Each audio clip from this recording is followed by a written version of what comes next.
Whoops.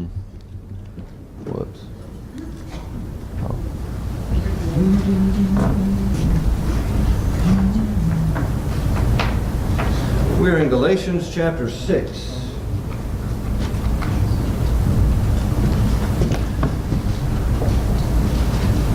And actually the section we're in is chapter 6, verse 1 through 5 deals with helping others. And of course he's getting toward the end of this section here where it's talking his defense of the gospel based upon the results of living it. And we're on chapter 6 and verse 4, but as we've come to this point, verses 1 through 5 deal with helping others who struggle, or helping those who struggle. And this section follows up on what it means to live according to the Spirit. Remember chapter 5, much of that was contrast between living according to the Spirit versus living according to the flesh. And the flesh aspect of that is coming from the Judaizing teachers trying to teach circumcision and those outward signs of the flesh as necessary for salvation. And so verse 1, brethren, if any man is overtaken in any trespass, you who are spiritual, restore such a one in the spirit of gentleness, considering yourself, lest you also be tempted. And that is dealing with those who are in error. And then in verses 2 through 5 is dealing with the burdens of life. And in verse 2, dealing with our neighbor's burdens, bear one another's burdens, and so fulfill the law of Christ. For if anyone thinks himself to be something when he is nothing, he deceives himself. And then verse 4, let each one of you examine his own work, and then he will have rejoicing in himself alone and not in another. And so dealing with the attitude, and so in this section we're at now, in verse 4 here, is dealing with the attitudes that hinder our helping out our brother, or helping out those, helping to bear others' burdens. And of course the first thing we talked about as we ended last week, verse 3, had to do with arrogance. If you notice in verse 3, for if anyone thinks himself to be something when he is nothing, he deceives himself. And then verse 4 here is when we compare ourselves with others. You know, comparing ourselves with others hinders us from bearing someone else's burden. And here's where we are right now. So he says in verse 4, but let each one examine his own works, and then he will have rejoicing in himself alone and not in another. And so notice, let each one examine his own work.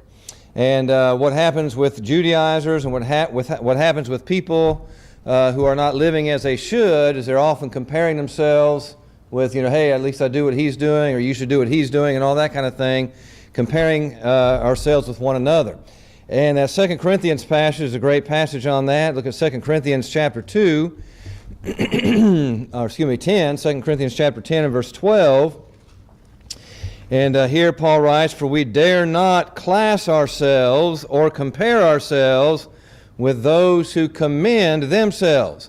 And by the way, in 2 Corinthians 10, in this section right here in 2 Corinthians, Paul is also dealing with the Judaizing teachers, those that are trying to bind things that aren't so.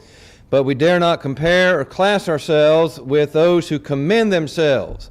But they, and notice the language here, measuring themselves by themselves and comparing themselves among themselves are not wise. The whole section there, we, however, will not boast beyond measure. When you get down to verse 18, though, for not he who commends himself is approved, but whom the Lord commends. In other words, when you go back here, people that compare themselves with those that commend themselves. In other words, this group of people over here, they think they're all that. They think they're doing what they should be doing and all that, and they really feel good about themselves. And so if I compare myself with this group, and I'm doing the same thing they're doing, then hey, I feel pretty good, But the problem is that that's not the standard. They commend themselves, and then notice also he says, measuring themselves by themselves are not wise. But verse 18, for not he who commends himself is approved, but whom the Lord commends. And so it's not that group right there that I should be comparing myself, but it's the Lord that I should be comparing myself. Paul said, be followers of me as I also am of Christ. That group over there, no matter how religious they may seem to be, that group is not the standard. The Lord is the standard. God is the standard, and He's the one with whom we should compare. But when we compare ourselves with others, that hinders us from bearing one another's burdens. You know, how many times maybe if we thought, you know, well, I do as much as he does in helping the poor, or I do as much as he does in, you know, evangelizing or whatever. But again, and so that makes us feel good, but yet that's not the standard. Again, God is the standard, and he is the one that we should compare ourselves with. All right, the word examine there means to test, to prove, in verse 4 there. And the word comes from a metallurgy term, where the dross, you know, the metal would be heated up and the dross would burn away, and the pure metal would be separated. And that's the word there that's coming from that. You know, be not conformed to this world, but be you transformed by the renewing of your mind, that you may prove what is that good, acceptable, and perfect will of God. That's the Romans 12:2 passage, and the word is used there in those other passages as well. And then rejoicing, the word rejoicing here, he will have rejoicing in himself alone, but not in another. And again, when we compare ourselves with others, you know, we can't rejoice in another by helping that person because we're so caught up in ourselves. But that word rejoicing there, or in the New American Standard, translates it reason for boasting. And you see the way it's used right there. And of course, it can be used in a good way. 1 Corinthians 9, you know, Paul did not take wages from the Corinthians church. His payment, if you will, was his joy, his boasting. It's the same Greek word there. But it's kind of like our word pride. You know, in English, our word pride, we can use it in an arrogant way, you know, arrogant pride. But also, you know, when it's like, let me show you my grandchildren, you know, there's pride and joy with that kind of thing. And so it's the same word, same thing with this word here. All right? Mm-hmm. I don't understand how you can rejoice in yourself. I mean, can anybody ever do enough? No, well, Or be enough? yeah, well, that's not quite the way it is. In other words, rejoicing like in accomplishments. Like, for example, if you turn to the 1 Corinthians 9 passage, 1 Corinthians 9. Now, the King James, well, in 1 Corinthians 9, I know the King James used the word boasting. 1 Corinthians 9, verse 15. And of course, in this chapter here in 1 Corinthians 9, 1 Corinthians 8, 9, and 10 all deal with the topic of eating meat sacrificed to idols. And in chapter 8, he has proven and shown that there's no such thing as an idol. So really, there's no such thing as eating meats, you know, that doesn't do an idol anything. However, all people don't have that knowledge, and so if we eat that meat and it offends our brother, then Paul says he'll be a vegetarian the rest of his life. Then chapter 9 is all about just because we have a right to do something doesn't mean we have to do it. And so when you get down to verse 15, when he says, but I have used none of these things, and the none of these things he's talking about is support. Notice the end of verse 14, that those who preach the gospel should live from the gospel. And he's talking about financial support. He's talking about help in that area. But I've used none of these things, nor have I written these things, that I should be done so to me, or that it should be done so to me. In other words, he's not writing this so that they'll pay him. For it would be better for me to die than that anyone should make my boasting void. For if I preach the gospel, I have nothing to boast of, for necessity is laid upon me. Yes, woe is unto me if I do not preach the gospel. But again, that verse that we're on right there, verse 15 at the end, make my boasting void. Well, what boasting is he talking about? He's definitely not talking about braggadocious, arrogant, prideful boasting as we think of it, prideful boasting. But he's thinking of, again, it says joy, rejoicing. In other words, he is satisfied. Maybe that's another word. He gains great satisfaction by seeing the Corinthians and being able to help them out. That's kind of his payment, if you will, rather than the financial support. And of course, in 2 Thessalonians, he talks about that as well. And these are the only two congregations he explicitly says he didn't take support from.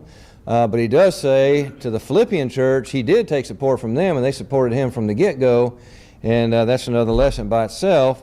And I know some people, and things are getting better, but you know, some people think preachers ought to take a vow of poverty or something, but they shouldn't. They got, you know, bills and, you know, medical insurance, okay? Stuff like that, just like anybody else. But anyway, but that's the way he's using it there.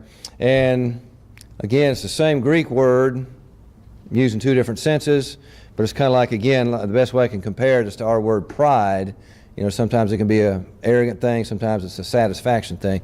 Yeah, I mean, I knew one guy several years back that thought it was, you couldn't use the word pride at all in English because you would be arrogant and all that stuff, And so I said, well, what synonyms would you use for that feeling that someone has, And he said, satisfaction, sense of accomplishment, that kind of thing. And so, I don't know. But anyway, that's the idea there. But of course, in this passage here in Galatians, his rejoicing in himself alone. In other words, that's why, comparing ourselves with one another instead of with Christ, that's why it only results in rejoicing in myself and not in the other person. Because if I'm not helping somebody out because I think, well, hey, I'm not going to help this person in need out because, hey, I'm doing just as much as these guys, and so that makes me feel good, I can only rejoice here in myself, but not in another that really needs the help. And that's the idea he's going across here. Notice, and then in verse 5, for each one shall bear his own load. Each one shall bear his own load, which actually brings us over to here. All right, and so then number 3 here, dealing with their own loads. And here, each one or every man, the King James has, I think, there, but again, it shows personal responsibility that each of us has. And bear is to endure, to tolerate, the same word he used earlier in chapter 5, verse 10, for example, that he will bear his judgment. And of course, that's in a bad way there. Chapter 6, verse 2, he uses the word, bear one another's burdens. And then later on in verse 17, for now let no one trouble me, for I bear in my body the marks of the Lord Jesus Christ. But it's the idea of to endure, to tolerate. And this is a little bit different load than in verse 2, bear one another's burdens, each man shall bear his own load, whereas over in verse 2 is bear one another's burdens. So you have burdens over there and load over here.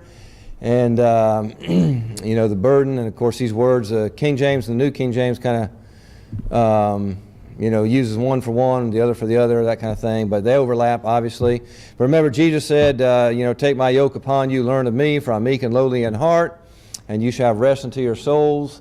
In that great invitation, Matthew 10, verse 30, my yoke is easy, my burden is light. And that burden there is the same as this word right here, and so forth there.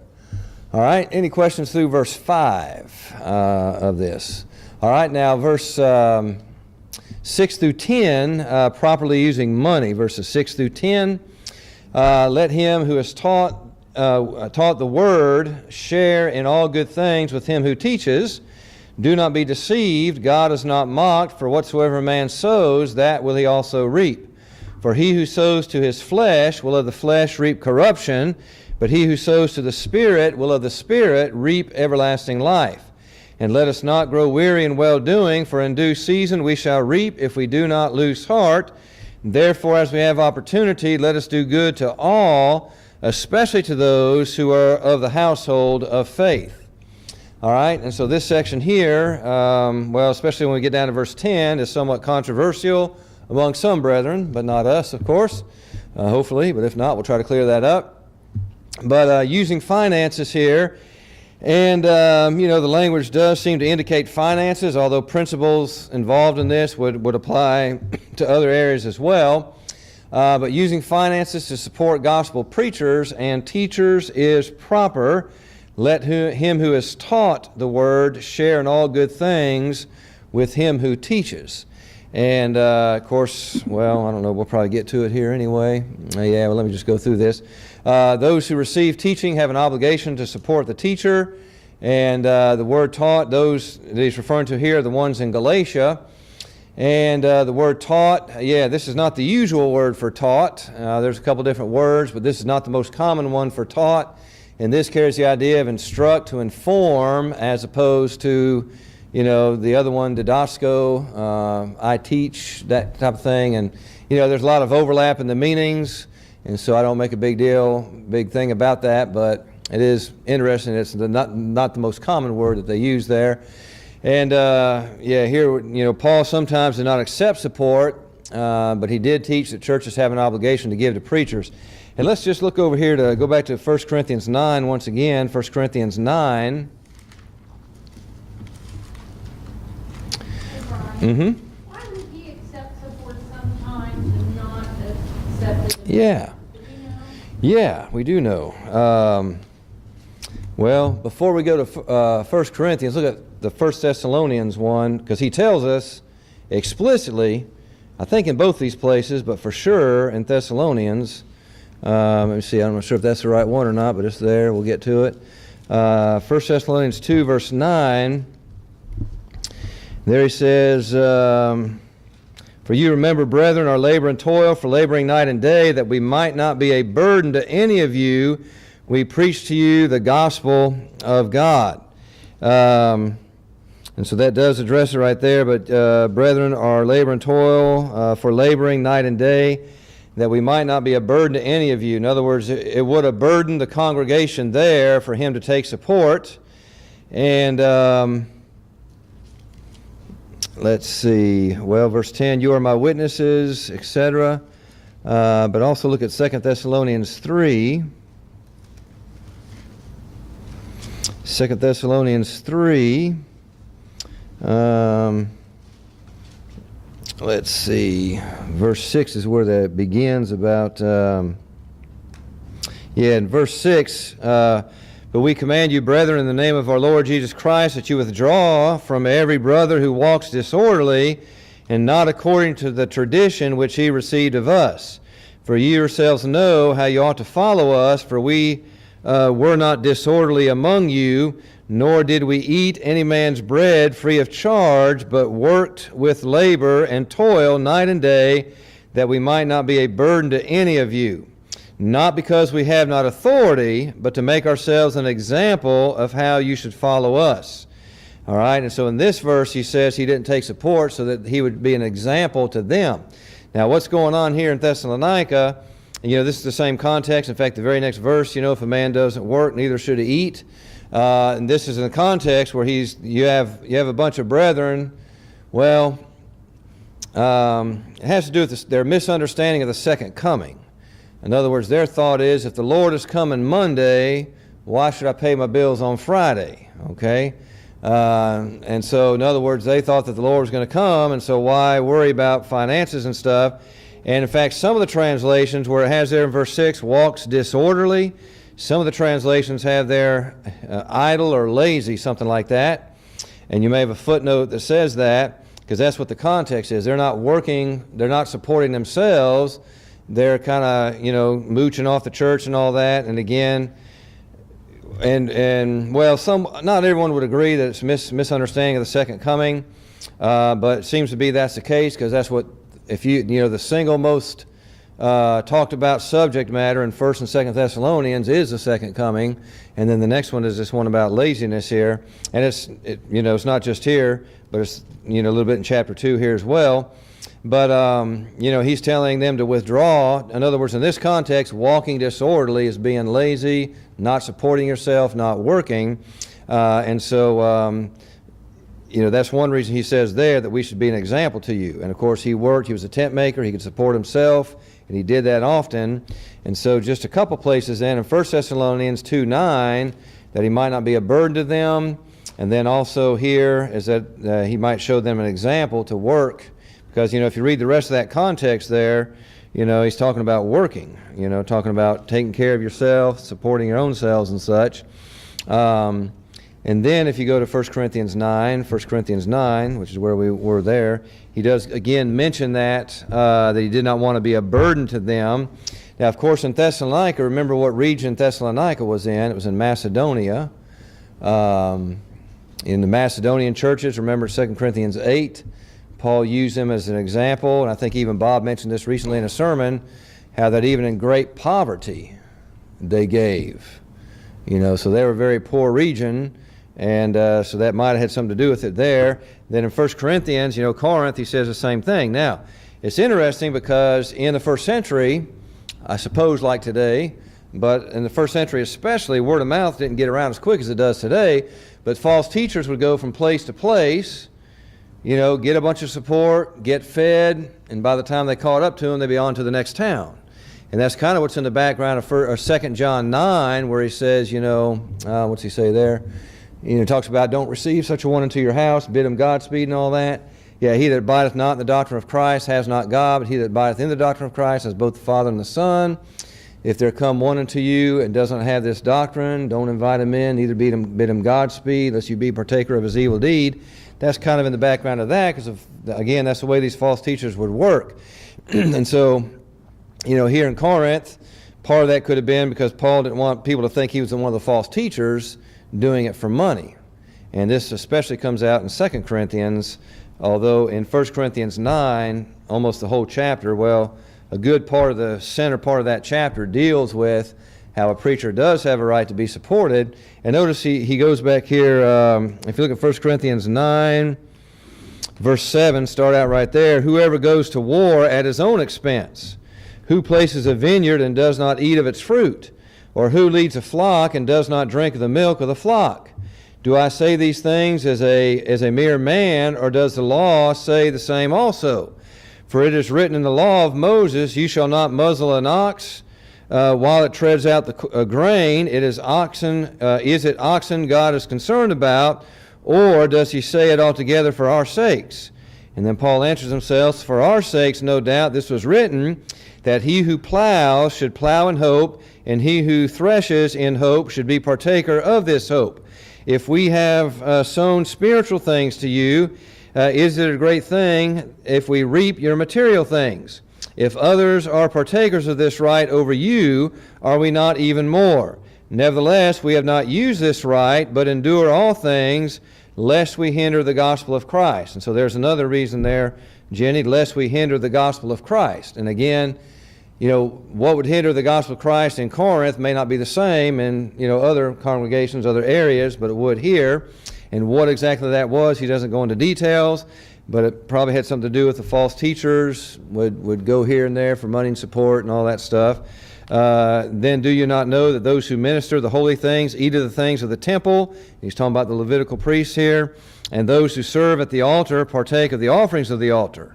Even so the Lord has commanded that those who preach the gospel should live from the gospel. But I have used none of these things, or have I written these things, that it should be done so to me, for it would be better for me to die than that anyone should make my boasting void. And we read that already. Verse 17, for this I do willingly, I have a reward, but if against my will I have been entrusted with a stewardship. And then he goes on to talking about he became all things to all men, etc. Mm-hmm. Does that have something to do with his being of those who were constantly questioning? Yeah, yeah, no doubt, yeah. In other words, it's better to sacrifice things like that for the good of the gospel than otherwise. And again, it's an interesting study by itself, but he may not give all the details we'd like to know as to exactly why it would hinder the gospel there. But clearly, that's not the case everywhere, because again, in Philippi, Philippians chapter 4, he goes into great detail about how they supported him when no one else would, and he was very grateful for them and all that. And was a mega center, I mean. Yeah, it was definitely a mega center, and of course it was a place where people traveled through quite a bit, because it was on what they call little neck ground called the isthmus. I-T-H-I-S-T-H. I don't know. Anyway, isthmus, something like that. We have a big piece of land, and a little piece of land that connects it. And so ships would come in there. There was actually a bridge there. They were actually like a railroad type system. They'd come in there, unload, and then roll the goods across there into another ship instead of having to go all the way down, around Athens and Greece and all that and back up. So it was a very, very, busy city, kind of like maybe compared to New Orleans or New York Harbor or something like that back in the early history of our country. And so you had a lot of different ideas, a lot of different people going back and forth, different religions and philosophies and all that kind of stuff. And, the immorality, those old, like New Orleans and stuff like that, those old sailor towns, I guess. But anyway, so far as this point goes, it is true he didn't accept support sometimes, but sometimes he did. And again, but the principle's the same. It's an expedient, and that's why in 1 Corinthians chapter 9, just because we have a right to do something doesn't mean we have to do it. Now, his main thing is there about eating meats. We have a right to do it as Christians because it doesn't mean a thing to an idol, because there's no such thing as an idol. But just because we have a right to do it doesn't mean we have to if it causes our brother to sin. And so, Paul had a right to take support, but he chose not to exercise that right in Corinth for two reasons that we looked at here. But the principle is still the same. Everything we read before he said, but I choose not to do this, is true. They that preach the gospel should live of the gospel. I mean, all that stuff is true, but it's an expedient whether we apply it or not to our situation or not. And so that's what he has to say there. But again, he did take support. The 1 Timothy 5:17 passage has to do with elders, those who are worthy of double honor. 1 Timothy 5:17, let the elders who rule well be counted worthy of double honor, especially those who labor in the word and doctrine. For the scripture says, you shall not muzzle the ox while it treads out the grain, and the laborer is worthy of his wages. All right, and again, if you just had verse 17 by itself, you might not think that had to do with physical monetary support, but then when you read verse 18 with it, and we just read verse 18 back in 1 Corinthians 9, you shall not muzzle the ox while it treads out the grain, and the laborer is worthy of his hire or his wages. And so that's what he's talking about there. And I know some of us have known congregations that had full-time paid elder or elders on staff. I know Forest Park and Valdosta used to. I don't think they still do. I think they had to cut back on budgets and stuff, but I know they used to at one time. But anyway, but the idea of support is there. All right. And as we go back to Galatians, again in verse 6, let him who is taught the word share in all good things with those who teaches him. Now, of course, I know probably Glenn Shoemaker could tell you some stories where back in his day they used to pay him with chickens and stuff, and that's the way it was in Africa. And they'd pay us in chickens and goats, and but you can't go down to Publix and trade in a goat for some beef or some whatever you want to do. Go ahead. Did you clean the goat? No, we had people that would do that, and they needed financial support. So Rick, my son Rick, when he went to Ghana one time, he had a slide presentation. You got to know his twisted sense of humor, but he had a picture of this rooster that was up crowing all night long, just kept him awake all night long and all that stuff. And then the next slide he said we enrolled him in the ministry. And it showed him on a platter all fried up and stuff with pretty garnish and tomatoes and stuff, But anyway, all right, but here's a quote right here. Supporting the Lord's servants is not to be viewed as a grim duty, though some congregation seems to treat it as such, but rather Paul speaks of it as fellowship or a partnership from verse 6. Oh, yeah, well, yeah, that word share. Man, did we cover that word share? Yeah, there it is right there. You see that word share is the same word fellowship. And the King James has there, let him communicate. Okay, but that word share, koinonia, is the verb form of fellowship. Verb form of fellowship, which means to share, to participate, to exercise fellowship, to contribute, to give a share. And that word is used, I believe that's every passage that word is used. But, there's a fellowship involved in supporting those that teach the Word. I know, like Don Iverson will mention this when he comes by. Our missionaries do it all the time. I know at the last men's breakfast, Glenn Wilcutt mentioned this very same thing in his little talk about, we can't go to India, but we can help him go. We can't go knocking doors in India or these other places. We can help them go, but by our helping them go, we are fellowshipping in that. And I believe, I know that in the Philippians, Philippians 4 has a lot of passages like that are good. And I almost guarantee you that last time Brother Iverson was here, he had a couple passages out of Philippians 4 with some of those slides. And it's true, but it's a fellowship, it's a sharing, it's in the gospel. All right? You can't go door to door. Does that count as works for the Lord? I mean, if you support our missionaries? Yeah. Mm-hmm. Yeah, now that doesn't of course it doesn't free us from our obligation, but we can have a share in the work.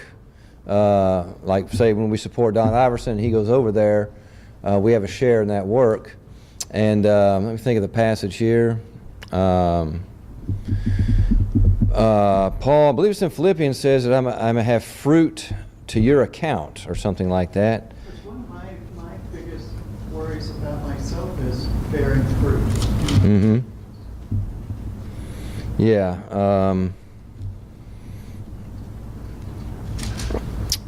Yes. Yes, I mean, our helping others doesn't relieve us of our obligations to share the gospel as best we can in our circumstances. But anyway, I'd have to find that somewhere. Oh, yeah. Like in Philippians 4, verse 15, Paul writes, "Now you Philippians know also that in the beginning of the gospel, when I departed from Macedonia, no church shared with me," and that's that same word we had right there, I am almost positive. Yeah, Philippians 4:15 is in that list there. "You shared with me concerning giving and receiving, but you only. For even in Thessalonica you sent aid once and again for my necessities. Not that I seek the gift, but I seek the fruit that abounds to your account. Indeed, I have all and abound and am all," etc. But there's that expression. In other words, he's not writing this so that they'll give him more, but he's writing this so that he may seek the fruit that abounds to your account. And that's accounting terminology. That's, in other words, they're supporting him, and whatever fruit, and fruit doesn't always mean converts. It means influence. It can mean, it can include the converts in this context, I think it does, but it can also include the influence, et cetera, et cetera. But all that he does, they partake. They're sharing in that. As he says here, it abounds to their account, in that type of sense. But again, we still have an opportunity or an obligation to do what we can to spread the gospel.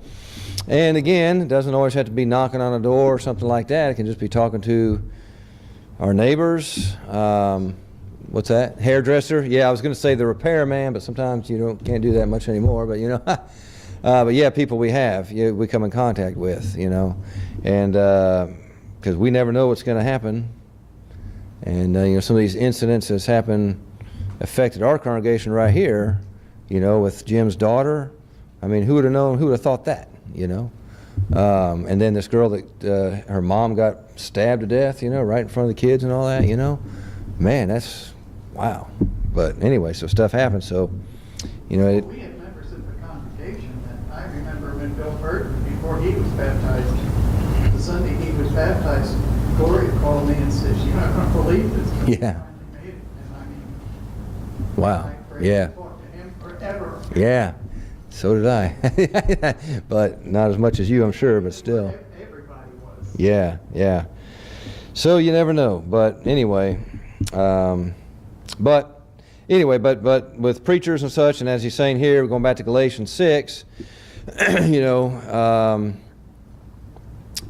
there's an obligation there to help those that are preaching the gospel and support them. All right, let's get over here. Using finances to promote spiritual life is proper. Do not be deceived. God's law of sowing and reaping is certain. Do not be deceived. God is not mocked. All right, this verse, both in view of its general rhythmic nature and in view of its constant recurrence in roughly similar forms, probably represents a proverb or a folk saying, which of course would be nothing unusual or weird, because Paul would often, include stuff like that in inspiration. For example, certain of your own poets have said, in Acts 17, 26 through 28, he'll quote some of their poets. In Titus, he quotes again some of their philosophers, that all Cretans are liars. And so, but this saying here, do not be deceived, God is not mocked, for whatsoever man sows, that shall he also reap. You can find that in literature, uninspired literature as well, not even speaking of in a religious sense. And so it seems to have been a well-known saying. Now, it could be that Paul's the one that coined the saying. That could very well be. Or it could be something that they were familiar with already, and he just put it in there to teach a lesson from it. But anyway, as we look at, God cannot be fooled, and that word deceive means to be led astray. In the passive voice, as it is here, means to be mistaken, be misled. God is not mocked, and the word mock there means to make a fool of, to turn up the nose at. And the idea is to make God ridiculous is by outwitting Him and evading His laws. In other words, you can't outwit God, you can't evade His laws, and so don't even try. He can't be tricked, He can't be fooled, any of that stuff. And, God's law of sowing and reaping is unalterable. Whatsoever man sows, that shall he also reap. Even in nature, there's natural laws that are just unget-overable. If you sow wheat seed, for example, it's going to be wheat, right?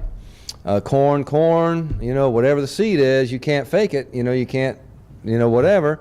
Now, we can genetically alter some stuff, but, whatever that seed is, it's going to come out.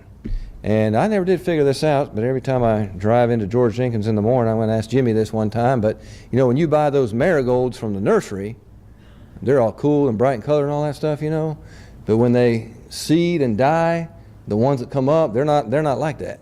They're all raggedy and stuff. They still look pretty, but they're not like the same ones you buy in the store. Now, I don't know why that is, and he might not know the answer either, but anyway, I always wondered that. But, I have a feeling it has something to do with maybe genetically altered stuff or whatever, but anyway. But what you sow, you reap. And there's spiritual laws too that you can't fool. We talked earlier, we mentioned it in Romans, but, as it related to Galatians 5 and in chapter 4, there's a law of sin and death. You sin, you die. Doesn't matter if you believe that, or doesn't matter what. That's just an unalterable law. You sin, you die. The only exception is if you have the blood of Christ, then you don't. But that's the only exception, and that's the law there. And so these laws are unalterable here. God's spiritual law is just as certain. Sowing to the flesh reaps spiritual death in verse 8. For if we sow to the flesh, we will of the flesh reap corruption. And to the flesh, of course, sowing, and in this case in a money context, spending money to satisfy the lust of the flesh, will not endure. But if we sow to the Spirit, and the word corruption there is decay and ruin and all that, and so when we devote ourselves to the material and fleshly side of life, we are certain to reap the moral rottenness and corruption. And here's a quote here: the continued indulgence of one's physical nature brings its own penalty. And raising teenagers and stuff is pretty difficult sometimes. I guess in any generation, but especially today. But we just got to try to get these thoughts through their minds and our minds. We can't.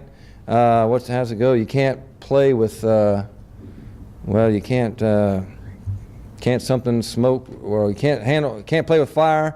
Yeah, not expect to get burned or something like that.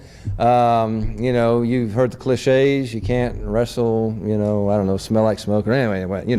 But you just can't live a life to the flesh and expect anything but corruption. Okay. Now you can repent, and there's still room for that as long as we were able to. Okay.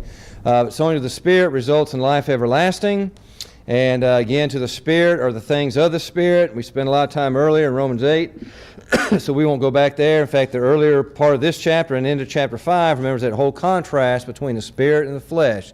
The Spirit and the flesh. And so to reap according to the Spirit, to sow according to the Spirit, is to sow spiritual things, is to be focused on spiritual things, to set our mind on spiritual things, and that will result in life everlasting. Now notice life everlasting is the antithesis of corruption, which shows that corruption in this context is eternal death, and not the so-called sinful nature. And that's one of the weaknesses about the NIV there, is the sinful nature that it talks about in some of those passages there, as if we have a sinful nature, but we're made in the image of God, and so we sin when we go astray, not by our inherent fleshly state. But unfortunately, we have to stop right here. So if you have any questions or comments, ask them in the foyer. But anyway, we appreciate your attention.